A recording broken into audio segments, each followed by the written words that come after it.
किनभने देशमा सरकार छ, संविधान अनुसार बनेको छैन, बलमिन्चाइले बनेको सरकार छ।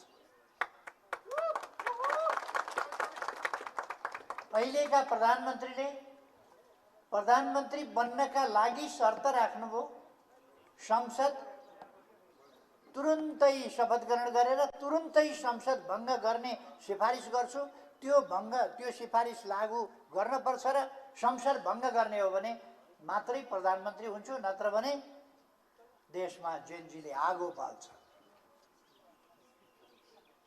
अनि संसद भङ्ग गर्ने पूर्व शर्त राखेर सर्वोच्च सार्वभौम सत्ता सम्पन्न जनताको सर्वोच्च प्रतिनिधि संस्थाको अन्त्य लोकतन्त्रको जग भत्काउने शर्तमा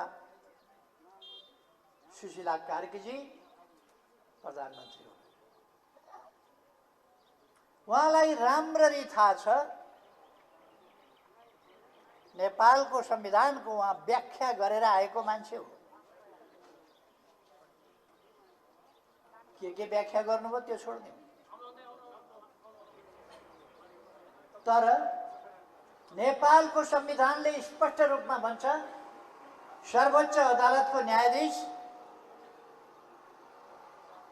भइसकेको व्यक्ति, पूर्व प्रधान न्यायाधीश अथवा प्रधान न्यायाधीश भइसकेको व्यक्ति कुनै पनि सरकारी लाभका पदमा बस्न सक्दैन। प्रधानमन्त्रीको मन्त्रीको त कुरै छोड बस्नै सक्दैन। उहाँलाई राम्रै थाहा छ। तर उहाँ सुरिन भयो।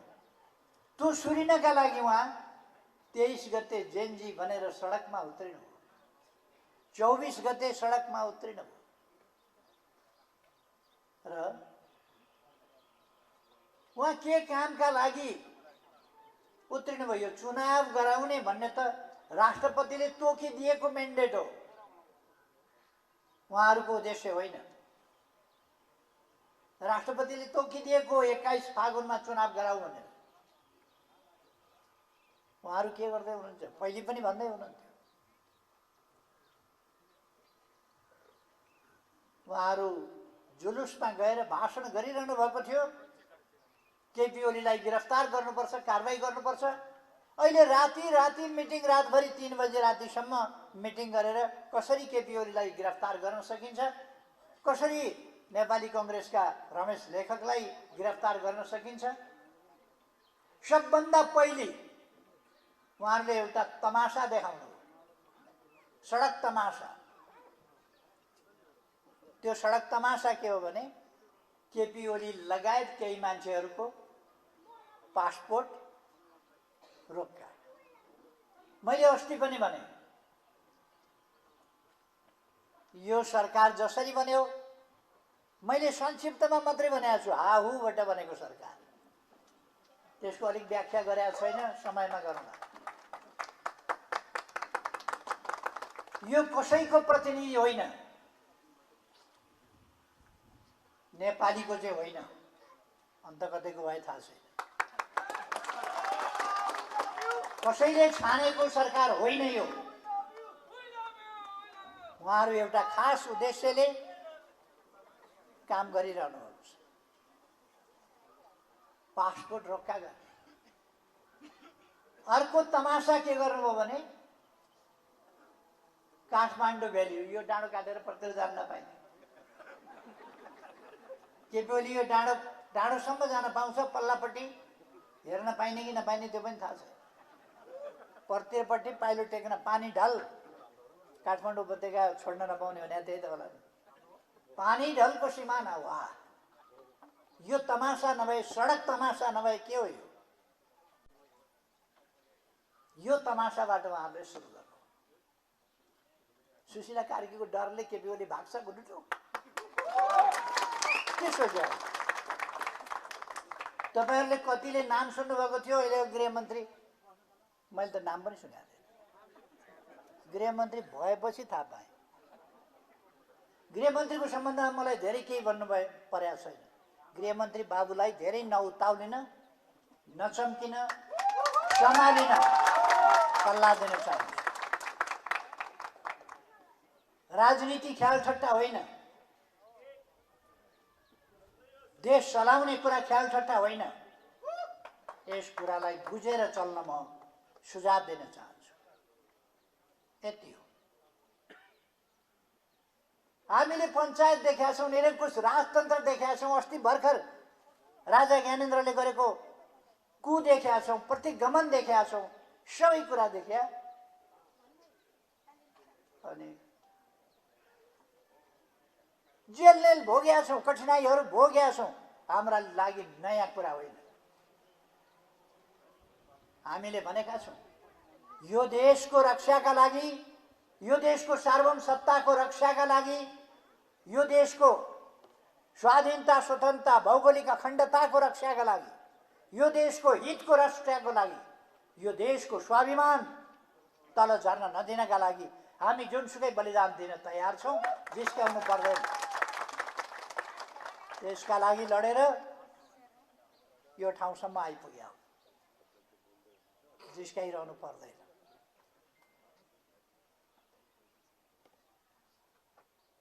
म कुनै चुनौतीको भाषा बोल्न चाहन्न, तर हामी जनताको शासन ल्याउँछौँ, लोकतन्त्र ल्याउँछौँ भनेर लडेका हौँ, ल्याएका पनि हौँ। कहिले कहिले यस्तो हुँदो रहेछ नि त, हुन्छ यस्तो। यो देशमाथि हमला छ, यो देशको सार्वभौम सत्तामाथि हमला छ, यो देशको भौगोलिक क्षेत्रमाथि हमला छ, यो देशका हितमाथि हमला छ, यो देश बलियो होला अर्थतन्त्रमा भन्ने चिन्ता छ कसैलाई, त्यसकारण हमला भइरहेको छ। त्यो षड्यन्त्रका मतियार भएर को आउँछन्, त्यसको हामी सामना गर्छौँ। अब कुनै संविधान अन्तर्गत अहिलेको सरकार बनेको होइन। अघि महासचिवजीले लामै व्याख्या गरिसक्नु भएको छ। कुनै जनप्रतिनिधि संस्थाले छानेको होइन। उहाँहरू छानिन पनि सक्नुहुन्न, जनताको अभिमतबाट छानिन पनि सक्नुहुन्न। नेपालको जनसङ्ख्या 3 करोड छ। देशभरि अस्ति तथाकथित आन्दोलनमा उत्रिनेको सङ्ख्या, तोडफोड आगजग्नीमा उत्रिनेको सङ्ख्या कति होला भन्दा 1 लाख होला। 1% पनि हुँदैन। 1% को 1/3 हुन्छ। बाँकी जनता देशमा छँदैछ। 1% पनि होइन यो वितण्डा खडा गर्ने। भ्रम नरहोस्, जेनजीलाई यसो भन्यो भनेर फेरि भरेदेखि हल्ला चल्छ। मैले जेनजीलाई भनेको छैन। जेनजी भनेको 1997 इस्वी सन् 1997 देखि 2012 सम्म जन्मिएको, 15 वर्षको अवधिमा जन्मिएको बालबालिकालाई, त्यति बेर पैदा भएका व्यक्तिहरूलाई जेनजी भनिन्छ। अनि 13 देखि जन्मिएका लाग्न नहुने, 97 भन्दा अगाडिका लाग्न नहुने, नलागेका हो र। जेनजी भनेर केही युवाहरूलाई भ्रममा पार्ने, जेनजीका नाममा यहाँ नेपालका राजनीति गर्छौं भन्नेहरू, नेपालमा अस्थिरता कायम गर्छौं भन्नेहरू, नेपालमा शान्ति सुव्यवस्था हुन दिँदैनौं भन्नेहरू असफल भए। माओवादीले आन्दोलन गर्यो, असफल भयो, भड्काउन सकेन। राष्ट्रपा उफ्रियो, करायो, मचियो, थचियो, केही पनि भएन। राप्रपाले उधम मचाउन खोज्यो, केही गर्न सकेन। अहिले सबै चुप्प लागेर पछाडिपट्टि बसेर जेनजी भन्ने बालबालिका अगाडि सारेर आफू पछाडि बसेर पेट्रोल जेनजीले फ्याँक्या हो, आगो जेनजीले लगाएको हो। आगो लाउनेमा को थिए? हामीले अहिले कारबाही नगर्ला यो सरकारले, गृहमन्त्रीले कारबाही नगर्नु भनेर आदेश देला, थामिएला। तर यत्रो अपराध, देशव्यापी अपराध, राष्ट्रको ऐतिहासिकता, राष्ट्रको समृद्धि, राष्ट्रको उद्योग धन्दा, नेपालका विभिन्न संरचनाहरू ध्वस्त गर्ने काम, यो सब कुरा क्षम्य हुन सक्दैन। अहिले एकछिनलाई जेसुकै गर्नुहोस्, तर यो क्षम्य हुन सक्दैन। म के भन्न चाहन्छु भने यो देश साझा हो। यहाँ त बसि नसक्नुभयो तपाईँ पत्रकारहरू, तपाईहरूले सकारात्मक कुरा लेख्नुभयो भने तपाईहरूलाई फोन आइहाल्छ। सिंहदरबार त जलाइयो, केपी ओलीको घर जलाइयो, शेरबहादुर देउवालाई पिटपाट गरियो भने त को होस् तँलाई सिद्ध्याइदिन्छु भनेर आउँछ। वाह, यसैका लागि ल्याएको हो डेमोक्रेसी, यसैका लागि उहाँहरूले भनेको डेमोक्रेसी के ल्याएको यो? अराजकता यस देशमा स्थायी हुन सक्दैन। अराजकताको बाटोमा देश जान सक्दैन। लोकतन्त्रको बाटोमा, संविधानको बाटोमा, कानुनको बाटोमा, कानुनी राजको बाटोमा यस देशलाई फर्काइन्छ। हाम्रो सङ्कल्प के हो? नेपालका जेनजी लगायत सम्पूर्ण युवाहरूको, सम्पूर्ण नयाँ पिँढीको उद्देश्य यो देशमा शान्ति सुव्यवस्था कायम हुनुपर्छ भन्ने हो। शान्ति सुव्यवस्था कायम गरेर छोडिनेछ। जेनजी लगायत सम्पूर्ण युवाहरूको, नयाँ पिँढीको भावना यस देशमा कानुनी राज हुनुपर्दछ, सुशासन हुनुपर्दछ, भ्रष्टाचार नियन्त्रण हुनुपर्दछ भन्ने हो। म भन्न चाहन्छु, सम्पत्ति छानबिन गर्ने अरे एकपल्ट होइन 10 पल्ट गरेर सम्पत्ति छानबिन। म सोध्न चाहन्छु मन्त्रीजीहरू, तपाईँहरूको सम्पत्ति छानबिन गरौँ? आँट गर्नुहुन्छ आफ्नै सम्पत्ति छानबिन गराउने? अब यस्तै अहिले बनाए जस्तै आयोग बनाउन पाउनुभयो भने त गराउनु होला। मजाको छ, पहिले नै केपी ओलीलाई समाउनु पर्छ, तुन्नुपर्छ, मुद्दा लाउनु पर्छ, जकाउनु पर्छ भन्नेहरूको आयोग बनाएर गजबको ड्रामा गर्नुभएको छ।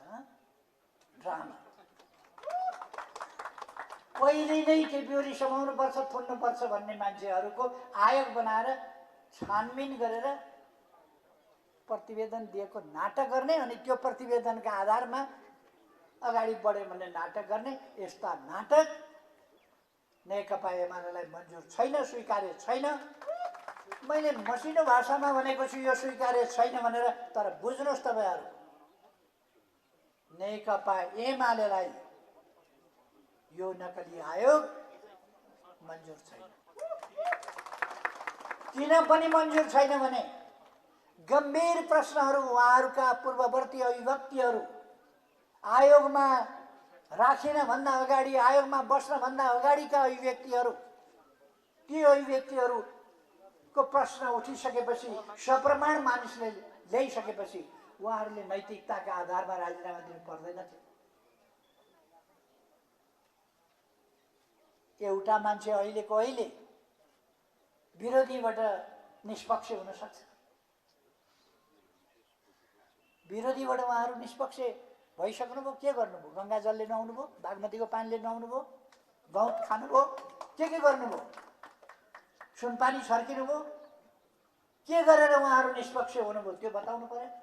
बोल्नुभयो त उहाँहरू, हामी निष्पक्ष छौँ भन्न सक्नुभयो? लुसु लुसु अगाडि बढ्नुभएको छ। बढ्नुहोस्, तपाईँहरूको प्रतिवेदन लेख्नुहोस्, बुझाउनुहोस्, फैसला गर्नुहोस्। एमालेलाई मान्ने छैन, नेपाली जनतालाई मान्ने मान्दैनौँ हामी। गर्नुहोस् के गर्नुहुन्छ। नेकपा एमाले चितकी पट खेलेर आएको होइन, विचार बोकेर, सङ्गठन बनाएर, देश बनाएर, देशको सार्वभौम सत्ताका लागि लडेर, देशको भूमि आफ्नो नक्सामा सामेल गरेर, संविधानको अङ्ग बनाएर नेकपा एमाले आएको। देश विकासको एउटा मार्गचित्र प्रस्तुत गरेर, देश विकासको नमुना देखाएर, देशलाई एउटा परिस्थितिबाट अर्को बेग्लै परिस्थितिमा उठाएर आएको। नेपालको विकासको बाटो प्रस्तुत गरेर आएको। विश्व रङ्गमञ्चहरूमा, विश्व मञ्चहरूमा नेकपा एमालेले नेपाललाई चिनाएको छ, खास पहिचान देखाएको छ।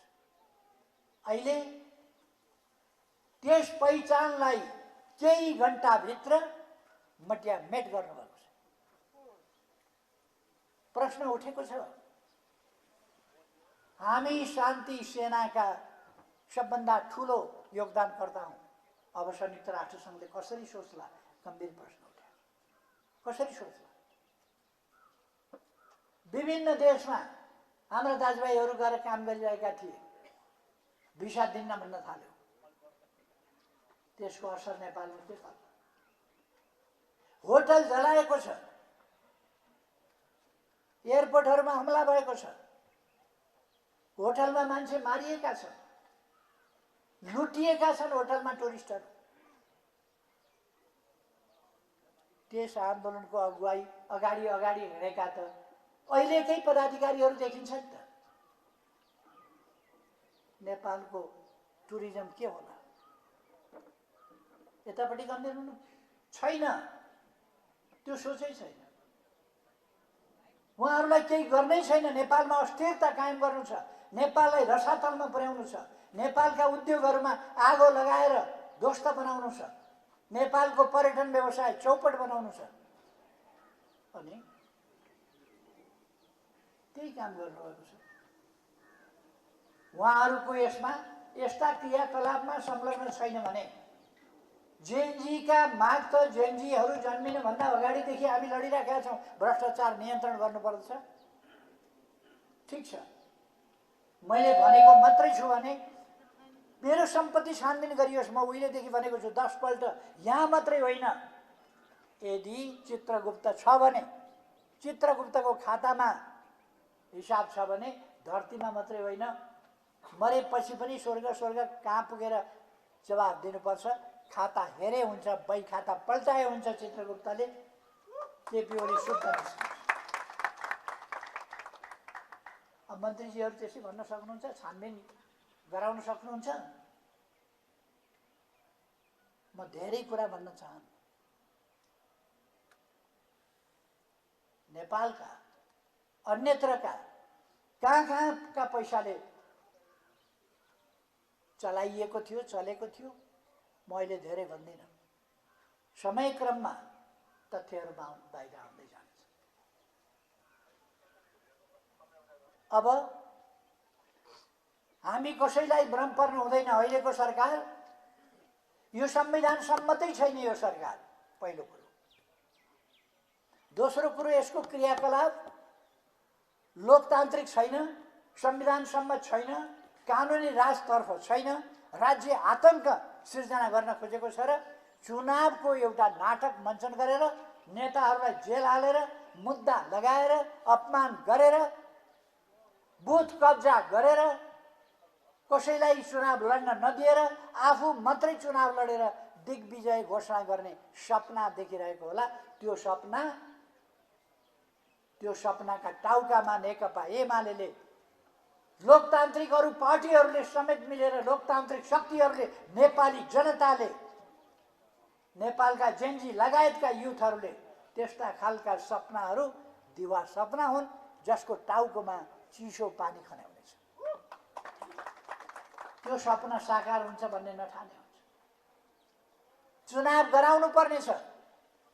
उहाँहरू राजनीतिक दल होइन, राजनीतिक दलसँग संवाद गर्नुहुन्न, राजनीतिक दलमाथि दमन गर्न उत्रिनु भएको छ, बदनाम गर्न उत्रिनु भएको छ।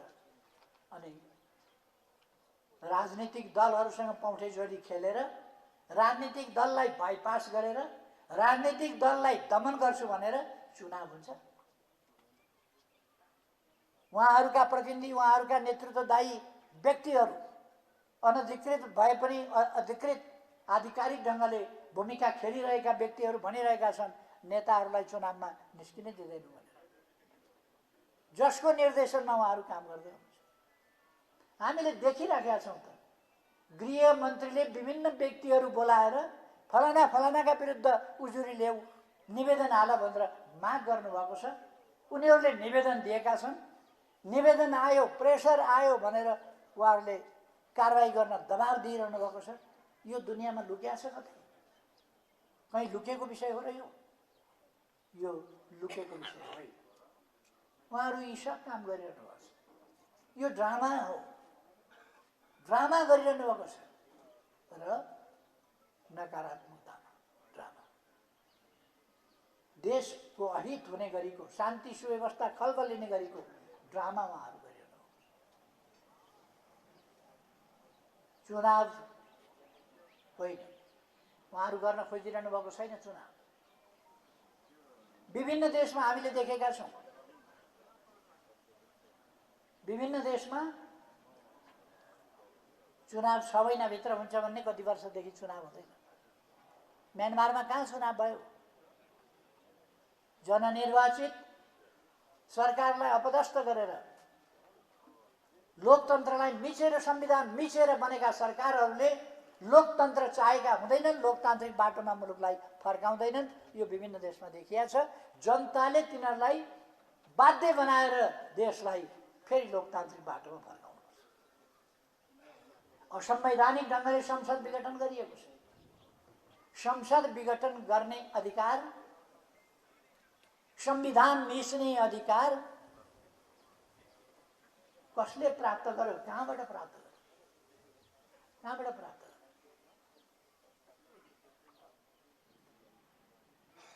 संसद, संविधान र संसद कायम राखेर निकास खोजौँ। त्यसमा त्यति बेलाका निर्णायक पक्षहरूको पनि सहमति थियो। मसँग कुरा हुँदा संविधान कायम राख्ने, संसद कायम राख्ने र संविधान र संसद भित्रबाट निकास खोज्ने मा सबैको सहमति थियो। तर वार्ता सरकारले गर्न नपाउने, वार्ता सरकारले होइन, सरकारले राजीनामा गर्नुपर्ने, वार्ताहरूले नै गर्ने। दुनियाँमा कहाँ हुन्छ त्यस्तो? राजनीतिक दलहरूले वार्ता नगर्ने, राजनीतिक दलहरू वार्तामा नबस्ने, अरूले नै गर्ने। राजनीति देशको कसरी लाने भनेर दलहरूले, जो संविधानका निर्माता हुन्, लोकतन्त्रका सर्जक हुन्, ती राजनीतिक दलहरूले देश शासन केहीतिर हेर्न नपाउने। अनि अचानक भुइँफुट्टा तत्त्वहरू निकालेर शासनका गफ गर्ने। त्यसो भए अब हामीले देशलाई सही बाटोमा फर्काउनका लागि असंवैधानिक ढङ्गले विघटन गरिएको संसद तत्काल फिर्ता गर्ने मागलाई राखेर नै अगाडि बढ्ने बाहेक अर्को विकल्प छैन। तर मैले विश्वास लिएको छु नेपाली कांग्रेसले पनि यही बाटोमा आफूलाई अगाडि बढाउनेछ, नेकपा एमाले यही बाटोमा अगाडि बढ्नेछ, अरू पार्टीहरू पनि यही बाटोमा अगाडि बढ्नेछ। अर्को बाटो छैन देशलाई लोकतान्त्रिक पक्ष बाटोमा, प्रणालीमा फर्काउने। त्यसो गरेनौं, असंवैधानिक र अलोकतान्त्रिक कदमहरू, क्रियाकलापहरू त्यसलाई हामीले स्वीकारेर मान्यता दिएर अगाडि बढ्न खोज्यौं भने देश बर्बादीमा फस्छ। हामीले समयमा दृढतापूर्वक उपयुक्त कदम चाल्न सकेनौं भने पछि ढिला भएछ भनेर पछुतो मान्नु मात्रै हुनेछ। कतिपय मानिसहरू भन्छन् फागुन 21 गते चुनाव भएन भने त्यसपछि संसद पुनर्स्थापनाको माग गरौँला। संसद विघटन असंवैधानिक छ, गलत छ, गैर कानुनी छ, अलोकतान्त्रिक छ, यो देश हितका विरुद्धमा छ। हामीलाई थाहा छैन र पर्खिनु पर्यो फागुन 1 गते? फागुन 1 गते पर्खिनु परेको छैन। हामी अगाडि बढ्ने बेला भएको छ। नेपाली जनता आन्दोलनको आँधी तुफान सिर्जना गरेर अगाडि बढ्नुपर्छ। अब हामीले नागरिकहरूको सुरक्षालाई लिएर शान्ति र जनताको सुरक्षा, यसको प्रबन्ध हामी नागरिक आफैले राजनीतिक दलको अगुवाईमा, राजनीतिक दलले यसमा अगुवाई गर्नुपर्दछ। नेकपा एमाले अगुवाई गर्नेछ। त्यसकारण पहिलो कुरा त देशको रक्षा गर्न नागरिकहरूको त रक्षा हुनु पर्यो नि। देशमा शान्ति सुव्यवस्था कायम गर्न, नागरिकहरूको जीवधनको रक्षा गर्न अब जनता आफैले आफ्नो तयारी गर्नुपर्छ। त्यस बाटोमा हामी अगाडि बढ्ने र त्यसरी देशलाई एउटा सुरक्षित बाटोमा, लोकतान्त्रिक बाटोमा अगाडि बढाउने। कुनै पनि हालतमा हामी संविधान मासिन, संसद मासिन, संसदमाथि बलजफ्ती थिचोमिचो गर्न दिन दिँदैन। त्यसकारण म सबै साथीहरूलाई, दाजुभाइ दिदीबहिनीहरूलाई आग्रह गर्न चाहन्छु र विशेष गरी देशभरिका हाम्रा तमाम युवाहरूलाई, नयाँ पिँढीलाई म आग्रह गर्न चाहन्छु, तपाईहरूले धेरै बाँच्नु छ, तपाईहरू गम्भीर हुनुपर्दछ। देश बर्बाद बनाइँदैछ, देशको अस्तित्व खतरामा छ। देशको अस्तित्व जोगाउन, देशलाई बर्बादीमा जान नदिन युवाहरू सचेत ढङ्गले अगाडि बढ्नुपर्दछ। भ्रष्टाचार विरोधी हाम्रो अभियान साझा अभियान हो, जारी रहन्छ।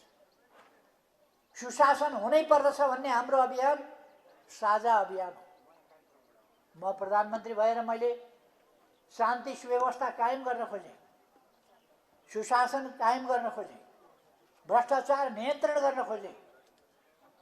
तर म एक्लै त छैन नि देशमा, म एक्लैले नगरेर मात्रै हुँदैन। भ्रष्टाचार कायम छ अझै, त्यसलाई नियन्त्रण गर्नुपर्दछ। मैले नारा दिएको थिएँ, म भ्रष्टाचार गर्दिनँ, अरूलाई पनि गर्न दिन्न। मैले गरिनँ, अरूलाई पनि गर्न दिइनँ थाहा पाएसम्म। मलाई खुसी लागेको थियो जेनजीहरूले भ्रष्टाचार नियन्त्रण होस्, देशमा सुशासन होस् भनेर माग राख्दा म खुसी भएको थिएँ। मेरो अभियानमा मैले ठुलो साथ पाएको छु भनेर खुसी भएको थिएँ। अब युवाहरूलाई साथ लिएर युवा परिचालनबाट यी कामहरूलाई अगाडि बढाउनु पर्छ भन्ने मैले सोचेको थिएँ। तर 23 गते एउटा अनौठो घटना भयो। म अहिले धेरै कुरा भनिरहन चाहन्न, तर 23 गतेको गोलीकाण्ड, 24 गतेको आगजनी तोडफोड र लुटपाटको लागि आधार बनाइएको थियो, तयारी थियो, त्यसका लागि गरिएको थियो। अनि व्याख्या यसरी गरियो, 23 गतेभन्दा अगाडि केपी ओलीको समर्थन थियो र? के कारणले केपी ओलीको विरोध भएको थियो देशमा? कारण केही पनि छैन। देशभक्तिको पक्षमा, देशको भूमिको पक्षमा, देशको विकासको पक्षमा, देशमा सुशासनको पक्षमा। यही भएर त केपी ओलीको विरोध गरेका थियो। कमिसनखोरहरूको चित्त दुख्या थियो। अर्को, जेनजीले किन सामाजिक सञ्जाल बन्द गरियो भनेर माग गरे, विद्रोह र असन्तोष गरे भने सामान्य कुरा हो, केही जेनजीले नबुझ्या होला। तर हामीले बन्द गरेका थिएनौँ। 1.5 वर्षभन्दा अगाडिदेखि सामाजिक सञ्जालहरूलाई सबैलाई भनेका थियौँ, नेपालमा कुनै व्यावसायिक क्रियाकलाप गरिन्छ भने नेपालमा त्यस्तो व्यवसाय दर्ता गर्नुपर्दछ। यो एउटा सार्वभौम सत्ता सम्पन्न राष्ट्र हो, देशको सार्वभौम सत्ता हेप्न पाइँदैन, त्यही भने। म आफू हेपिन तयार हुन सक्छु, मलाई हेपेको म सहन्छु, तर मेरो देशलाई हेप्न पाइँदैन। मेरो देश हेपेको छैन। मैले त्यही भने, दर्ता गर्नुपर्छ। यो देशमा पैसा कमाउने, ट्याक्स नतिर्ने, कुम्लो पारेर अन्तै लिएर जाने, यो कुरा चल्दैन, फेरि पनि चल्दैन। यो देशमा सामाजिक सञ्जालहरू दर्ता गरिएकै हुनुपर्दछ। उनीहरूले कमाएको पैसाबाट ट्याक्स यो देशमा तिरेकै हुनुपर्छ। ट्याक्स तिर्न नपर्ने, यो देशमा कमाउने, यहाँ ट्याक्स तिर्न पर्ने। साग बेच्नेले, साग उमारेर साग बेच्नेले, टमाटर उमारेर टमाटर बेच्नेले कर तिर्नुपर्छ। सामाजिक सञ्जालबाट अरबौँ कमाउनेले ट्याक्स तिर्न पर्ने। हाम्रो न्याय यही हो, हाम्रो राष्ट्रको स्वाभिमान यही हो। यो हुन सक्दैन। त्यसकारण स्वाभिमान नभएकाहरूले भड्काउने कुरा गरे, यो राष्ट्रिय स्वाभिमानको प्रश्न दर्ता हुन्थ्यो। यस्तै तत्त्वहरूले भाँडेर दर्ता नभएको, उचालेर दर्ता नभएको, नत्र कुन व्यावसायिक संस्थाले कुन देशमा गएर दर्ता गर्दिन भन्छ, कर तिर्दिन भन्छ, तिम्रो कानुन मान्दिन भन्छ, तिम्रो संविधान मान्दिन भन्छ, तिम्रो देश मान्दिन भन्छ? कसले भन्छ? कसैले भन्दैन। तर यहीँ भित्रबाट उचालियो, त्यसलाई पनि माध्यम बनाउन खोजियो। त्यसर्थ यो सबै एउटा अफवाह हो। हामी अफवाहका पछाडि कुद्नु हुँदैन, अफवाहका पछि होइन। यति बेला राष्ट्रलाई एकता चाहिएको छ, राष्ट्रलाई एकता चाहिएको छ। तर अहिलेको सरकार एकताको पक्षमा होइन, अनेकता, भाँडभैलो आदिको पक्षमा। यसबाट देशलाई जोगाउनका लागि लोकतान्त्रिक शक्तिहरू एक ठाउँ मिल्न पर्दछ र लोकतन्त्रको रक्षा मार्फत, सामाजिक न्याय र समानता मार्फत शान्ति सुव्यवस्था कायम गर्दै देशलाई समृद्ध नेपाल, सुखी नेपालीको बाटोमा अगाडि बढाउनु पर्छ। म सबै साथीहरूलाई आग्रह गर्न चाहन्छु, यति बेला राष्ट्रिय सहमति समझदारी चाहिएको। यदि जे भयो भयो, अब देशलाई संवैधानिक र लोकतान्त्रिक बाटोमा फर्काउन सरकार पनि तयार छ भने, यसरी यदि तयार छ भने त्यस सन्दर्भमा सरकारले त्यस प्रकारका क्रियाकलापहरू देखाएर अगाडि बढ्नु पर्यो। तर सरकार उल्टो बाटो हिँडिरहेको छ। हामीलाई देशमा शान्ति सुव्यवस्था चाहिएको छ, आतंक र अराजकता होइन, शान्ति सुव्यवस्था चाहिएको छ। त्यसर्थ त्यो शान्ति सुव्यवस्थाको बाटोमा देशलाई फर्काउनका लागि सबै अगाडि बढ्नुपर्ने, एउटा वातावरण, सकारात्मक अनुकूल वातावरण बनाउनु पर्ने आवश्यकता छ। यसका लागि पहिलो कुरा त लोकतान्त्रिक शक्तिहरू एक ठाउँ भएर लोकतन्त्रको पुनर्बहाली, मुख्य कुरा यति बेला लोकतन्त्रको पुनर्बहाली, यसका लागि अगाडि बढ्नुपर्छ। यिनै कुराहरू राख्दै सबैमा फेरि पनि आगामी चाडहरूको सन्दर्भमा नेपाल सम्मतको नयाँ वर्ष, तिहार, छठ लगायतका चाडहरूको सन्दर्भमा सबैमा शुभकामना भन्दै आफ्नो भनाइ टुङ्ग्याउँछु। धन्यवाद।